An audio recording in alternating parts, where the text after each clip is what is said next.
Está preparado? Aperta o cinto de segurança. Nós vamos fazer uma viagem. Vai ser uma bênção em nome de Jesus. Abra sua Bíblia em Lucas 8. Nós vamos ler a partir do versículo 4. Eu ia ministrar uma série a respeito da Trindade. Tinha pedido ao meu pai para me dar uma oportunidade para eu ministrar sobre isso. Mas enquanto a série estava sendo construída, desenvolvida, né? Eu senti Deus me levando para outras direções. Então eu cheguei no meu pai. Falei, pai, eu estou achando que não é isso que é para eu falar agora. Estou achando que ainda precisa amadurecer dentro de mim. E eu queria falar sobre fundamentos, queria falar sobre a palavra. E ele falou comigo, olha filho, no domingo passado, né, ele falou, esse domingo eu começo uma série a respeito de fundamentos. Então eu sei que Deus já estava alinhando nos nossos corações um assunto para tratar com a igreja. E uma coisa que eu aprendi com o pastor Alide, é que quando o pastor da igreja, né, o anjo da igreja, ele traz algum assunto, aquele assunto que está sendo tratado, ele é um assunto muito específico para casa. Você consegue compreender isso? Às vezes a gente recebe aqui convidados, a gente recebe gente muito boa, que vai trazer um negócio de Deus para você, mas quem traz direção para casa é o Pai. E o nosso pastor já estava com esse coração para esse ambiente de fundamento, porque nós temos crido que nós vamos viver um tempo de avivamento. Mas avivamento sem fundamento produz morte. Não é? A gente pode se perder num avivamento. Nadab e Abiú acenderam um fogo estranho a Deus. O que era o problema do fogo? Era o incenso. Porque o incenso que eles precisavam fazer era segundo o que estava escrito em Êxodo. Eles tinham que usar a mesma medida de estoraque, de ônica e de gálbano. E depois de feito esse incenso, ele era santo, ele não podia ser queimado em mais nenhum ambiente, a não ser na presença de Deus. Mas um dia Nadab e Abiú decidiram queimar um incenso a Deus, mas não um incenso de acordo com o fundamento, de acordo com a Bíblia. Por isso que avivamento sem fundamento, ele traz morte, fogo estranho. Então, para a gente entrar nesses ambientes que eu creio que Deus tem nos chamado para ele, a gente vai precisar de fundamento. O levita levava a arca da aliança no ombro. Você já pensou o que é você estar andando pelo deserto com uma arca que é feita de madeira, coberta com ouro? Com 2 pedras lá dentro? Eles deviam ter marcas, devia doer, devia ser pesado. Tinha que trocar de vez em quando. Porque a glória de Deus é pesada, irmão. E se a gente não tiver estrutura para carregar, a gente se quebra.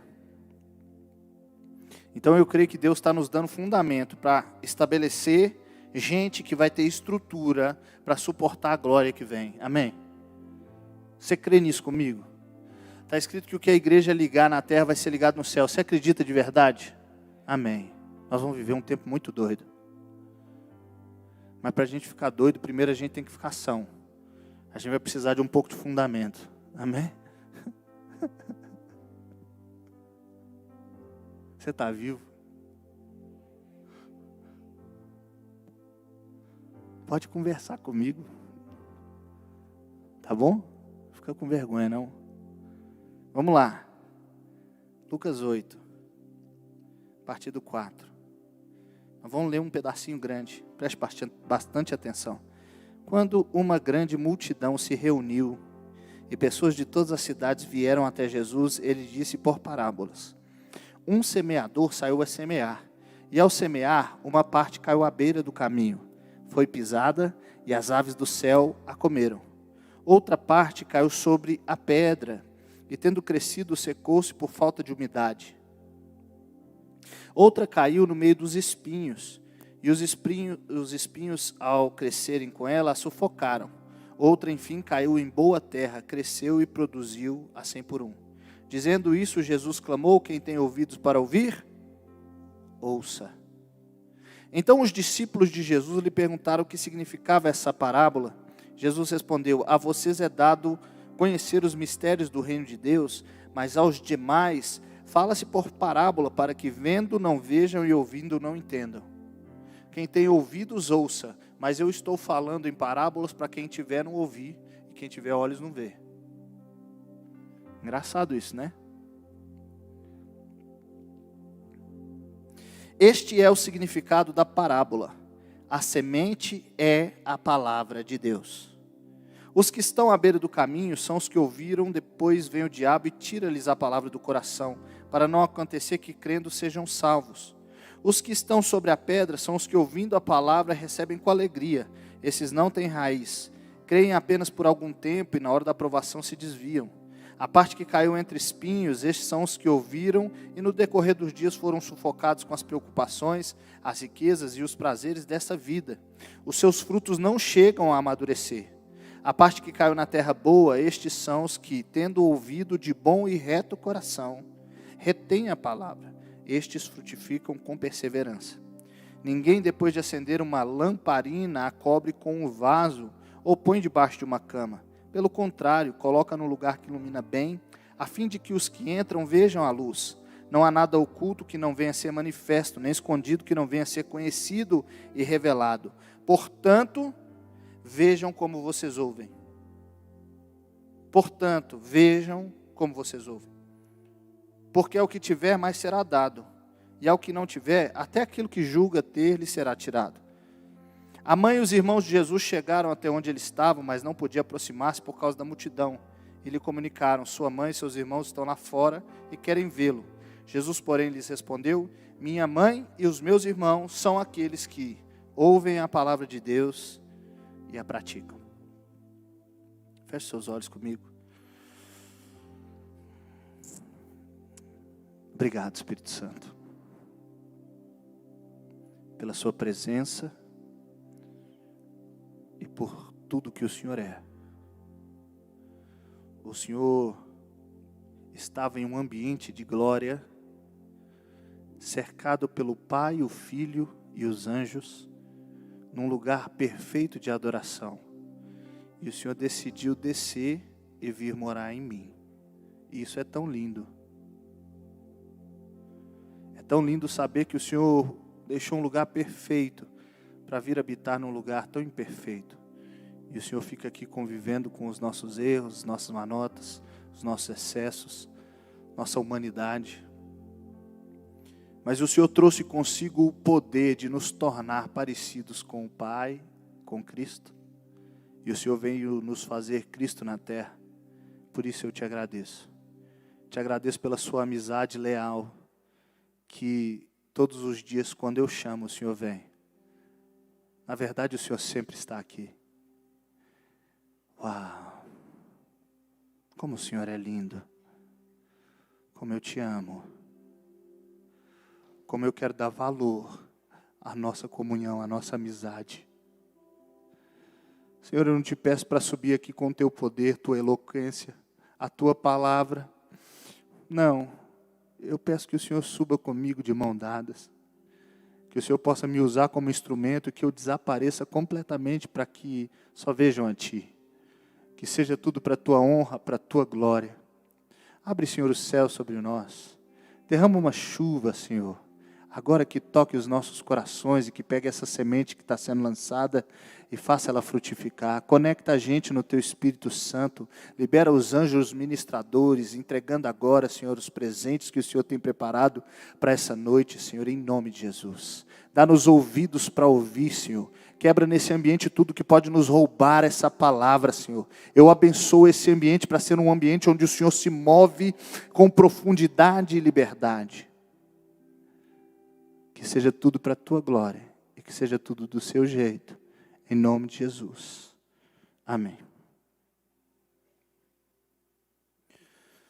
Você foi criado. Você foi desenhado. O seu design. Você foi feito para ouvir a voz de Deus. Quando Deus criou o homem, todo dia Ele vinha para falar com o homem.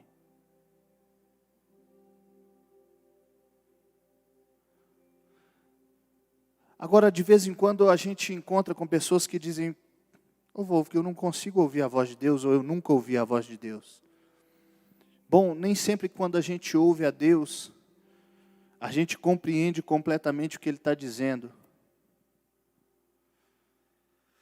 E às vezes você não compreende o que Deus diz porque Ele está te protegendo. Porque toda revelação te faz responsável por aquilo que foi revelado. Por isso é muito perigoso esse tipo de culto. Porque quando a revelação vier, a gente se tornou responsável. Você tem 2 minutos para ir embora.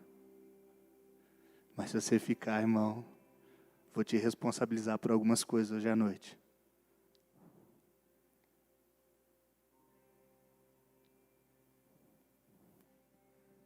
Sabe por que Jesus está falando? Eu estou falando para eles não entenderem. É porque eles ainda não tinham a capacidade para se responsabilizar pelo nível do que Jesus estava entregando.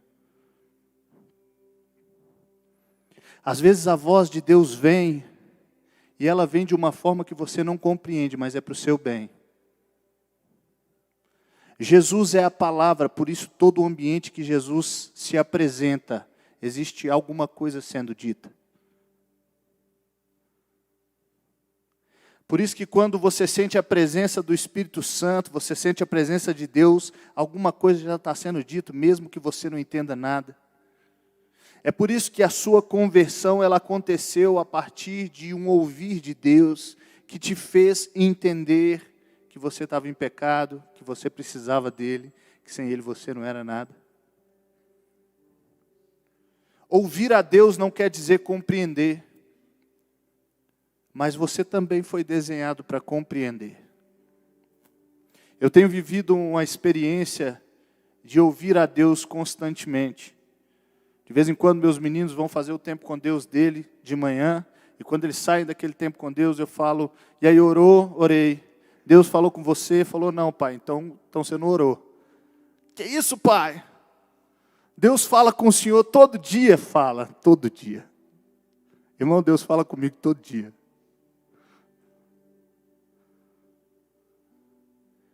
Mas por quê? Por que Deus fala todo dia? É porque Deus está falando o tempo inteiro. E a gente só precisa ter ouvidos para ouvir. Então um dia eu estava ali tomando um café com meu filho pela manhã, Mateus, estava só nós dois lá, ele estava comendo um biscoito. Falei: filho, você quer beber alguma coisa? Um leite, alguma coisa, um chá? E eu estava fazendo um café para mim. Eu falei: você quer beber um café? Ele falou: quero café, pai. Eu não gosto de dar café para meus meninos, irmão, porque menino sem café já, né, quebra a casa. Com o café, então. Mas naquele dia eu estava bonzinho. Quero café, pai. Falei: você sabe, meu café é sem açúcar, né, filho? Ele falou: põe para mim, pai, que eu não gosto. Misturei, coloquei 2 xícaras, misturei o açúcar na xícara dele, ele ficou com medo de beber, eu falei: deixa eu soprar. Fiquei ali soprando o café para ele, e eu tomei um golinho do café dele, para ver se já dava para ele tomar, já estava frio o suficiente. Imagina um café ruim, irmão, melado. E aí eu peguei a minha xícara de café e dei aquela goladona naquele café quente, sem açúcar. Desceu aquele negócio esquentando a gente por dentro, sabe? Gostinho amargo no fundo. Falei: aleluia. Quase que eu entrei no Espírito, irmão. Eu falei: Deus, como é que o Mateus não consegue gostar desse cafezão meu? Isso é gostoso demais, esse trem que eu estou tomando é ruim demais. E naquela hora o Espírito Santo começou a falar comigo. Falou: o paladar infantil é mais voltado para o doce. E quando Jesus está sendo tentado, ele falou: a gente não vive de toda, nem só de pão viverá o homem, mas de toda palavra, porque palavra é alimento. E de vez em quando a gente está infantilizado na fé, e a gente não cresceu da meninice, e a gente pega a Bíblia e a gente só quer comer o docinho. Põe um pouquinho de açúcar nessa Bíblia, por favor, pastor. Está muito amargo. Mas a maturidade, ela muda o seu paladar para que você consiga degustar tudo que a Bíblia tem. o sal, vós sois o sal do mundo. O fato de que você tem que sair, você tem que salgar, você tem que pregar, você tem que evangelizar, já não te causa mais aquilo. Não, queria só o docinho. Você está com vontade do salgado. O amargor da Bíblia, o processo, a dificuldade, a perseguição. Quando perseguirem vocês e mentindo disserem todo tipo de coisa, se alegrem muito, porque vocês estão parecidos com os profetas e tem um galardão no céu. E agora você para de querer só o melzinho, você se tornou um adulto. É por isso que Paulo disse, eu estou tendo que dar leite. Eu queria dar manjar, mas ainda estou tendo que dar leite, porque vocês ainda não saíram da meninice. E Deus está falando essas coisas comigo. Porque Deus fala o tempo inteiro. Deus não precisa de um ambiente litúrgico para falar com a gente. Deus pode entrar no meio de uma conversa sua com um amigo. Deus pode entrar no meio de uma conversa sua com seu filho.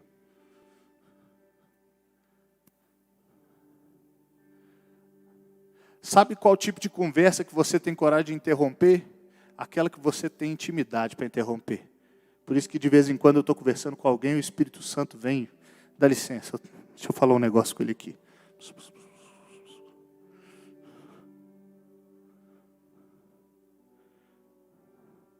Você foi feito para ouvir e entender a voz de Deus.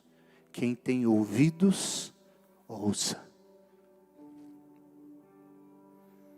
Agora, por que algumas pessoas ouvem e não entendem? E como eu faço para entender? Bom, em Romanos 10:17 que está escrito que a fé vem pelo ouvir, e o ouvir pela palavra de Deus.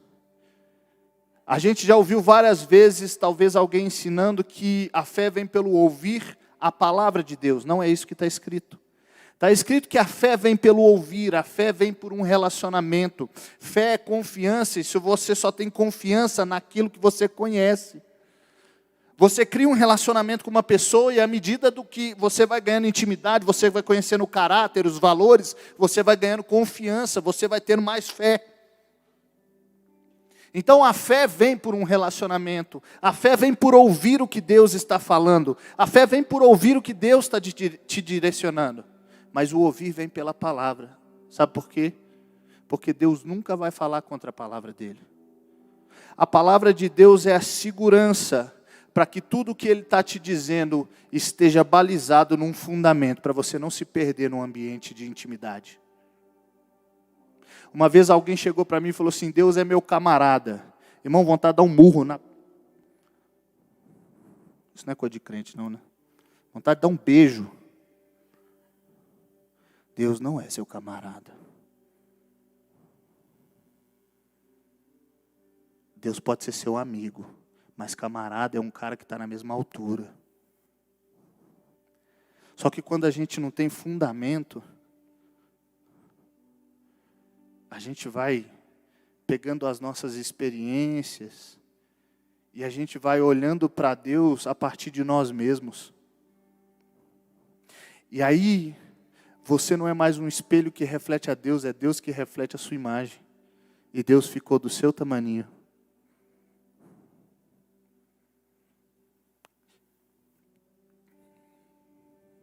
O ouvido ele é desobstruído para entendimento quando você come a palavra.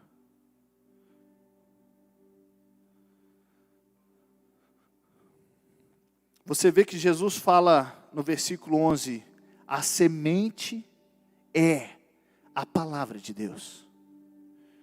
Querido, sabe que todas as vezes que você vai semear alguma coisa, você colhe de acordo com a semente. Se você semeia uma semente de maçã, você vai colher maçãs, uma macieira. Se você semear uma semente de goiaba, você vai colher goiabeira e vai comer goiaba. É por isso que quando Deus olhou para a terra e buscou filhos, uma colheita de filhos, Ele teve que semear um filho.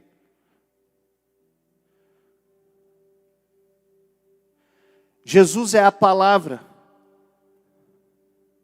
No princípio era o verbo. E o Verbo se fez carne e habitou entre nós. Agora o que Jesus está falando, Ele está falando a respeito de si mesmo. A semente é a palavra de Deus. Eu sou a semente. O problema para aquela colheita não foi a semente, porque a semente era a mesma entregue a todas as terras. O problema era que a terra estava recebendo a semente a partir de si mesmo. Onde estou, quem sou e o que tenho. Onde estou na beira do caminho. Quem sou, terra rasa. O que tenho, espinhos. Cada terra foi recebendo uma semente pura, santa, perfeita. Mas quando ela olhou para a semente a partir de si, aquela semente não teve o poder de produzir. Produziu pouco e nem sobreviveu. A última terra, quando você vai ver a explicação, diz que aquela terra recebeu de reto coração. Não estava se importando em olhar para a semente a partir de si, mas olhar para si a partir da semente. Quando você vai ler a Bíblia, não é você estudando a Bíblia, é a Bíblia te estudando. Não é você examinando a Bíblia, é a Bíblia que está te examinando. Está escrito que nós somos carta escrita e lida. Quando você põe a cara na Bíblia, ela está te lendo e ela está te escrevendo e está te reescrevendo. Quem está escrevendo em você?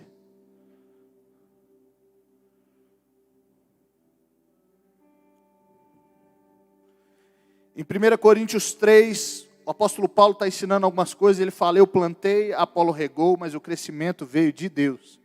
E agora ele começa a falar de uma coisa a partir de semente. Ele está falando, nós todos usamos uma mesma semente. Um planta, o outro rega, e o crescimento veio de Deus. A semente é a mesma. E ele continua falando desse mesmo assunto. Ele chega no versículo 10 e fala, segundo a graça de Deus que me foi dada, lancei o fundamento como sábio construtor, e outro edifica sobre ele. Agora ele pega o que está falando sobre a semente, e ele transforma para dizer a mesma coisa, e diz, era um fundamento que eu estava lançando. E o versículo 11 ele fala, porque ninguém pode lançar outro fundamento, além do que foi posto, o qual é Jesus Cristo.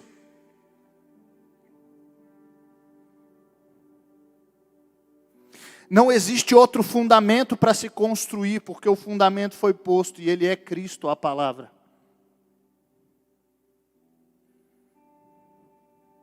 Se a gente não olhar para nós a partir da Bíblia, se a gente olhar a Bíblia a partir de nós, a gente sempre vai ter uma colheita que é fraca, que morre e que se perde no meio das nossas coisas.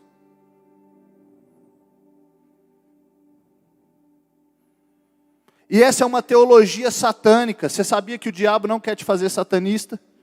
O diabo quer te fazer humanista. O diabo sabe que no inferno não tem adoração, irmão. Quando Pedro fala com Jesus, não morre não, não vai para a cruz não. A resposta de Jesus é, afasta de mim, Satanás, porque você não pensa nas coisas de Deus, porém pensa nas coisas dos homens. Ele não falou, você pensa na coisa do diabo. Você pensa nas coisas dos homens. O diabo quer te dar uma mentalidade humanista. O diabo quer te dar uma mentalidade de umbigo. Você é o centro do mundo. Um dia o diabo está passeando pelo céu e Deus chega para ele e fala, você viu meu servo Jó? Vi. Pois é, ele é fino, não é? Toca nele. Toca nas coisas dele. E o diabo toca em tudo que ele tem. E ele volta para Deus e Deus fala, viu meu servo Jó? Vi. Não me negou, não mudou nada. E aí o diabo fala o que ele pensa a respeito de nós. É isso que ele pensa a respeito de mim e de você, pele por pele. O homem dará tudo o que tem pela sua vida. É assim que o diabo pensa que você pensa, pele por pele. O homem dará tudo o que tem pela sua vida. O homem vai dar a ética, a moral. O homem vai dar os conceitos, a família. O homem vai dar a casa, os bens. O homem vai dar o próprio Deus em troca da vida. E agora Jó está passando por esse ambiente terrível. E de vez em quando a gente fica até se perguntando, meu Deus, como é que Jó passa por um ambiente tão ruim, se ele era um cara bom. Mas Jó está sendo uma semente, ele está sendo um modelo de uma pessoa que passou por um ambiente onde ele perdeu tudo o que tinha, mas não trocou Deus. Para dizer para mim e para você que o diabo pode até pensar sobre nós essas coisas, mas que isso não precisa ser uma verdade. O problema é que muitas vezes a gente está definindo Deus a partir da nossa bondade. E a gente cria um Deus humanista. Porque a gente comeu da árvore do conhecimento do fruto do bem e do mal, e agora a gente faz a diferença entre o que é bom e mal. E se Deus não for bom, a nossa maneira, Ele não é bom.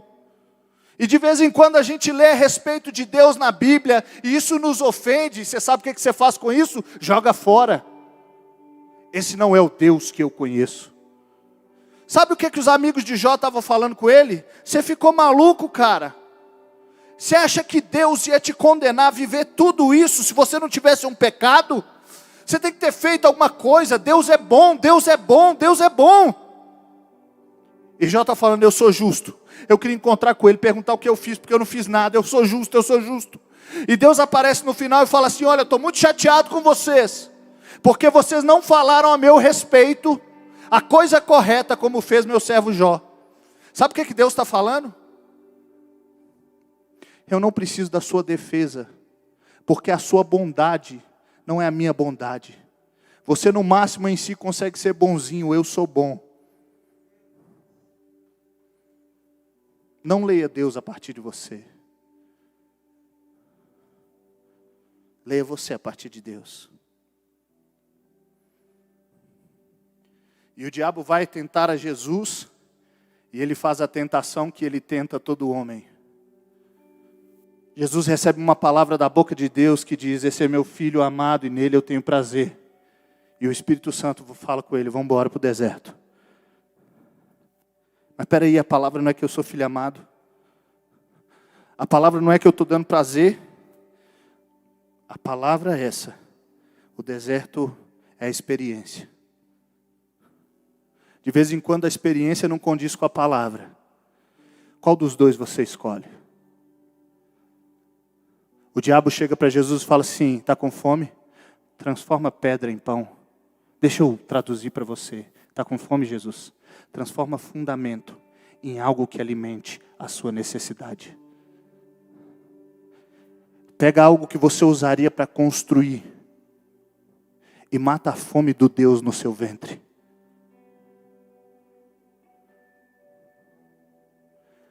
Você não é filho de Deus? Filho de Deus vai passar por essa experiência. E Jesus, Ele fala, nem só de pão viverá o homem, mas de toda a palavra que sai da boca de Deus. Jesus não trocou a experiência pela palavra, a palavra fundamentou. E por mais que a experiência naquele tempo era difícil, era diferente, Ele sabia que havia uma palavra sobre ele, eu sou filho. E aí o diabo, opa, esse cara fraga de Bíblia. Espera aí, vem comigo Jesus. Levou ele no pináculo do templo, o lugar mais alto do centro da religião judaica. E falou, lança-te daqui. Deixa eu te explicar, Jesus. Esse aqui é o lugar mais alto e lá embaixo estão os grandes rabinos. Aqui está o centro da sua religião, tá bom? Esses caras estão esperando um Messias que vai descer do céu. Então você se lança daqui.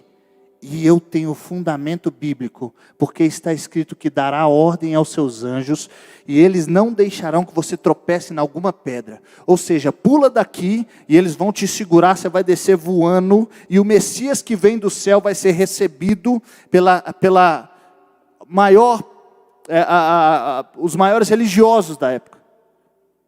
E aí Jesus respondeu o seguinte, mas também está escrito. Sabe o que é pior do que não conhecer Bíblia nenhuma, irmão? Conhecer metade dela. Porque se você só conhece metade, você nunca vai poder pensar, mas também está escrito. Quando está sendo dada a profecia sobre a reconstrução de Jerusalém, Deus fala assim: eu vou colocar um prumo, e aquele prumo é Jesus. O prumo ele vinha para equilibrar as coisas. Se você não conhece a palavra completamente, você nunca vai poder dizer, mas também está escrito. E talvez você vai ficar vivendo de meia Bíblia, de meio fundamento. Isso nunca vai te dar sustentação completa.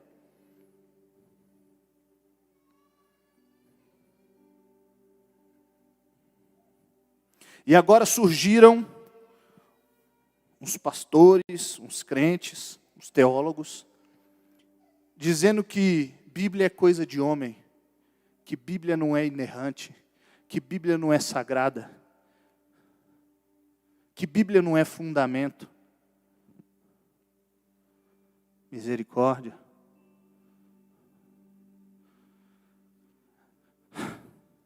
A Bíblia é toda a revelação de Deus para esse tempo.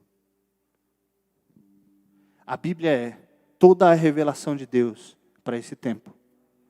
Porque se eu disser que a Bíblia é toda a revelação de Deus, eu disse que Deus cabe dentro de um livro, e Ele não cabe.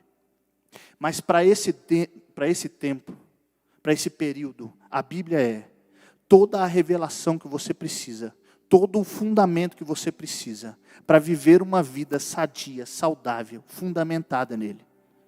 Ela é toda a revelação que você precisa para poder viver todo o nível de experiência com Deus, das mais loucas, sem se perder.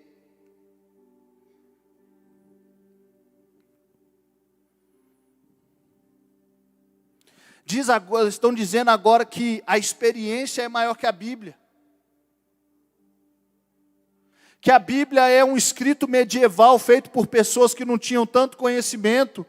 E que hoje a gente precisa ler a Bíblia num ambiente de intimidade com Deus e ficar tentando entender o que a Bíblia quer dizer.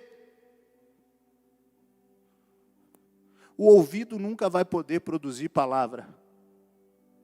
Mas a palavra pode produzir ouvido. Haja.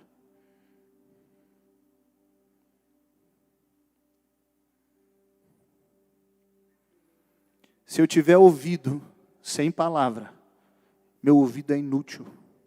Se eu tiver palavra sem ouvido, a palavra continua viva. A minha experiência nunca vai servir para fazer fundamento. O fundamento sempre será a base para uma experiência. Jesus usava a Bíblia, irmão.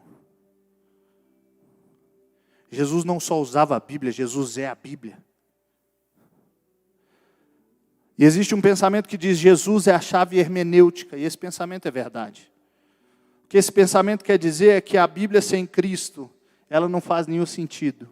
Verdade, tira Jesus da Bíblia e ela perde todo o poder, o sentido. Jesus é como uma peça de quebra-cabeça que quando você coloca, tudo se liga.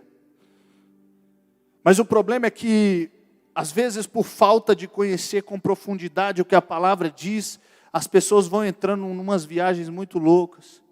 E agora estão dizendo que somente o que Jesus fez e disse na Bíblia é para ser seguido. O resto é acréscimo humano.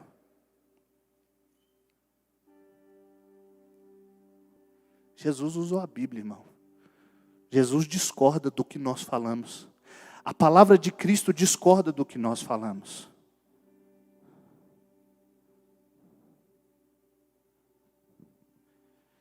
Jesus falou, eu ainda tenho muito para vos ensinar, mas vocês ainda não podem suportar. Porém eu vou enviar o Espírito da verdade que vai guiar vocês em toda a verdade. Isso virou um pretexto para a gente imaginar que o Espírito Santo vai andar em desacordo com a Bíblia, porque existe alguma verdade que faltou aqui. Mas o texto de Apocalipse encerra dizendo, quem acrescentar ou quem retirar desse livro, vai perder lá no céu um pouquinho da árvore. Quem acrescentar vai receber as pragas. A Bíblia, ela te ensina. Esse tipo de argumentação fraca, ele não abala quem tem fundamento. Porque você está aqui, ó, se olhando no espelho.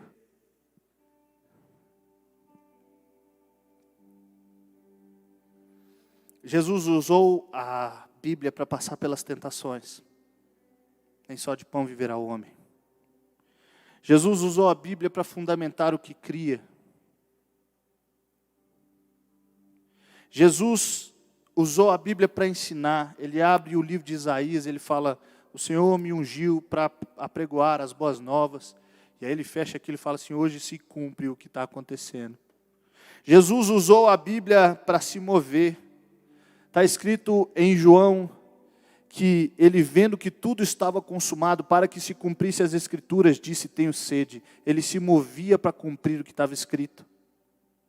Jesus usou a Bíblia para pregar. Quando os 2 discípulos estão descendo para Emaús e eles estão em dúvida, Jesus começa por Moisés e explica que o Cristo deveria vir, morrer e ressuscitar. E aí os caras que estão descendo para Emaús falam assim: o nosso coração queimava enquanto ele falava. Sabe por que queimava? Porque ele estava pregando Bíblia.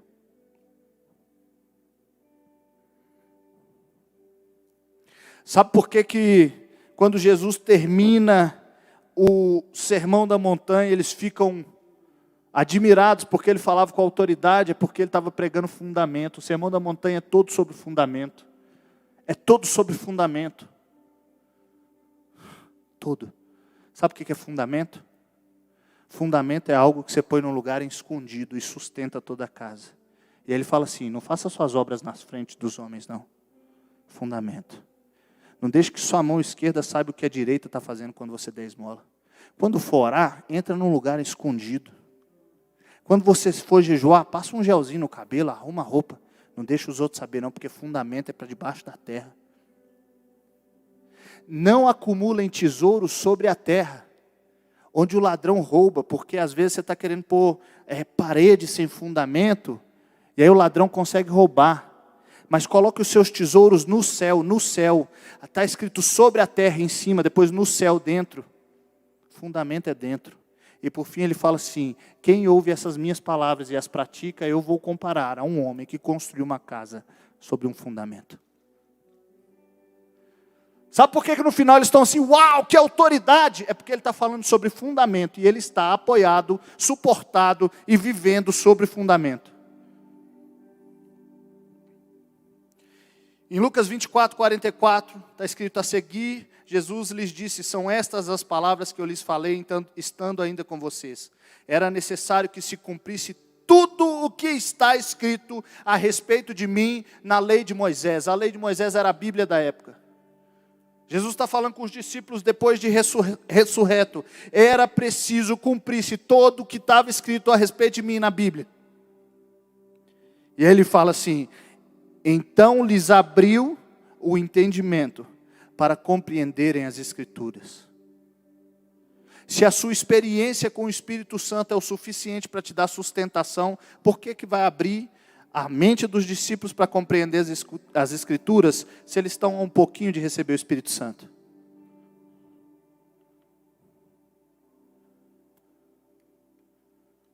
Por quê?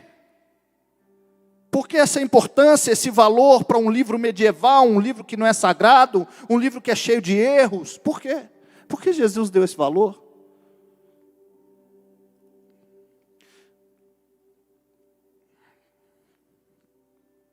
Quando Jesus estava entregando a grande comissão, ele falou: eis que eu estarei convosco até o fim dos tempos. Jesus é a palavra. A sua Bíblia é o Cristo que você toca, é o Cristo que você pega, é o Cristo que você folheia, é o Cristo que você lê, é o Cristo que te lê, é o Cristo que você pergunta, é o Cristo que te responde. A Bíblia é sagrada?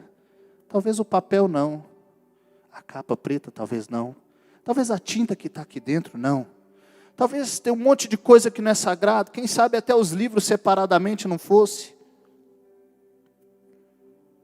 Mas quando você colocava estoraque, ônica e gálbano juntos, só separados não eram sagrados. Mas quando estavam juntos, não podia ser comado para mais ninguém a não ser Deus. Talvez se a gente olhar para as coisas da Bíblia seja simples demais, medieval demais, humano demais, mas fechado nesse lugar se torna a palavra de Deus e o fundamento para se construir uma vida inteira. Um dia Jesus veio na terra como homem, frágil, sentiu frio, fome, calor, foi tentado, sangrou, morreu, foi machucado, foi torturado, foi maldito. E no fim, nos seus últimos minutos, ele está na cruz, todo destruído, todo exposto, toda a sua humanidade apresentada num lugar de, pelo menos, aparência de derrota. E haviam 2 malfeitores crucificados com ele. Um olhou para aquele homem derrotado, destruído, machucado, simples, frágil, e viu um fundamento para uma vida inteira. E o outro disse, é só mais um homem. Tem gente olhando para a Bíblia hoje e vendo a fragilidade da Bíblia. A minha Bíblia eu abro, eu fecho, eu leio, eu não leio. Se eu puxar, eu rasgo. Se eu queimar, ela queima. Se eu esconder, ela esconde. Se eu trouxer, ela vem. Uma Bíblia que parece que está totalmente à minha mercê. E talvez por causa disso eu já não consigo mais reconhecer o Cristo que está aqui dentro. Eu não sei se você lembra, mas nós somos todos malfeitores. E talvez a forma que a gente vai olhar para essa palavra vai poder mudar tudo que a gente vive.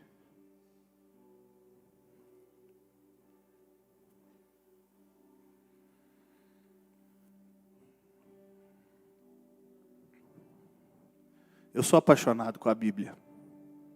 Mudou toda a minha vida. Me deu sustentação para passar por vários ambientes, ouvir muita coisa e não me mover do lugar em que Cristo me pôs. Eu não me movo por profecia. Eu não me movo por teologia. Eu não me movo por teoria. Eu me movo por palavra.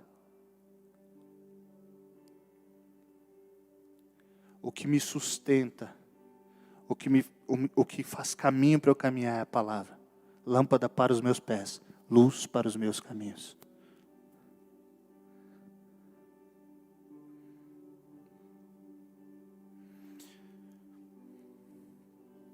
O louvor pode subir, já estou terminando. Jesus um dia vai curar um surdo mudo. E ele toca nos seus ouvidos, ele põe um pouco de saliva na língua dele. E Jesus fala uma palavra. Ele fala, Efatá. Alguém sabe o que significa Efatá?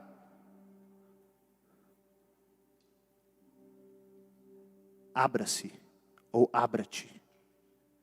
Ele pega nos ouvidos e ele fala, abra-te. Sabe o que a gente precisa, irmão? A gente precisa aqui, ó, Efatá. Abra-te. A gente precisa aprender a abrir as nossas Bíblias. A gente precisa aprender a ler as nossas Bíblias. Porque o que dá sustentabilidade para você viver uma vida de verdade com Cristo não é movimento, não é arrepio, não é avivamento, não é profecia, é Bíblia. Porque a Bíblia é o Cristo que você toca. No final desse texto que nós lemos, a mãe e os irmãos de Jesus chegam para ele, tentando entrar. E eles falam, sua mãe e seus irmãos estão aí. E ele fala, minha mãe e os meus irmãos são aqueles que ouvem as palavras de Deus e as praticam. Às vezes a gente está querendo entrar num nível de intimidade em Cristo e no Espírito Santo, e a gente não quer nem ouvir nem praticar. E talvez a gente nem ouviu, e por isso a gente não pode praticar, porque a gente não sabe o que praticar. E Jesus entregou um nível de intimidade para quem ouve e pratica, a ponto de te chamar não só de irmã. Ele falou, até mãe eu te chamo. Se você estiver praticando a palavra, tem coragem de chamar até de mãe. E eu estava nesse ambiente em que Deus estava falando comigo, naquele café com o Mateus. E eu fiquei assim, fiquei muito feliz com tudo que Deus estava fazendo. Eu falei, Deus, só porque aconteceu tão fácil, não me deixa achar que é fácil. Tem uma expressão no inglês que é take it for granted, significa assumir como garantido ou tomar como garantido. Significa que uma pessoa tem uma coisa e aquilo é uma coisa que ela tem aquilo constantemente ou com tanta facilidade que está garantido e ela já não tem que se esforçar por aquilo mais. É aquele marido que era super apaixonado e gastava todo o seu tempo, seu dinheiro para fazer a namorada se apaixonar, e quando casou falou, agora já é minha, vamos engordar e comer pizza e jogar bola. Take it for granted. Assumir como garantido. E eu falei, Deus, não me deixa só porque está fácil achar que é fácil. Eu quero aprender a cultivar. E ele começou a falar comigo de novo. Ele falou, cultivo vem da mesma raiz de culto e de cultura. A palavra é a semente. E a gente precisa aprender a cultivar essa semente num ambiente de culto, até que ela se torne uma cultura. Se a gente quer ser a igreja que vai carregar o avivamento, se a gente quer ser a igreja que vai viver as promessas que nós ouvimos a respeito do Brasil desde os anos 90, se a gente quer ser a igreja que vai tocar as nações, se a gente quer ser a igreja que vai viver o sobrenatural, a gente precisa cultivar essa semente num ambiente de culto, até que ela se torne a nossa cultura.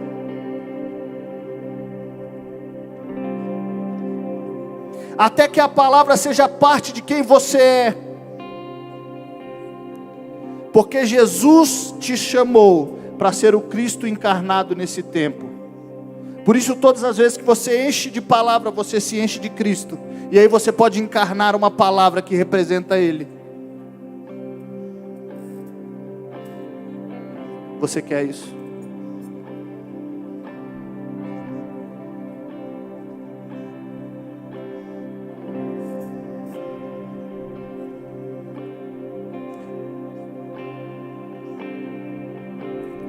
Nós somos caretas para o céu.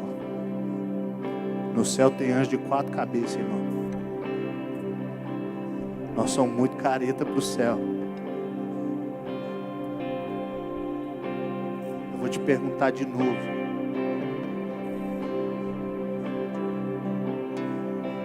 Jesus pediu e quis que você fosse Cristo para essa terra. Você quer isso?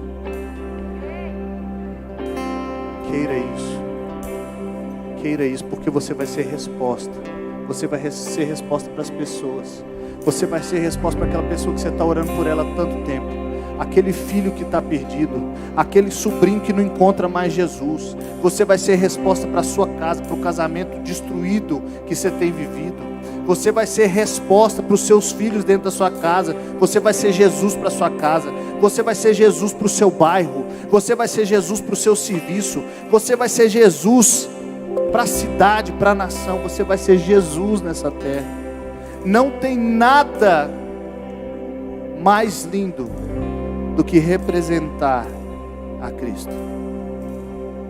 Fica de pé no seu lugar. Enquanto a gente adora, eu quero orar com você.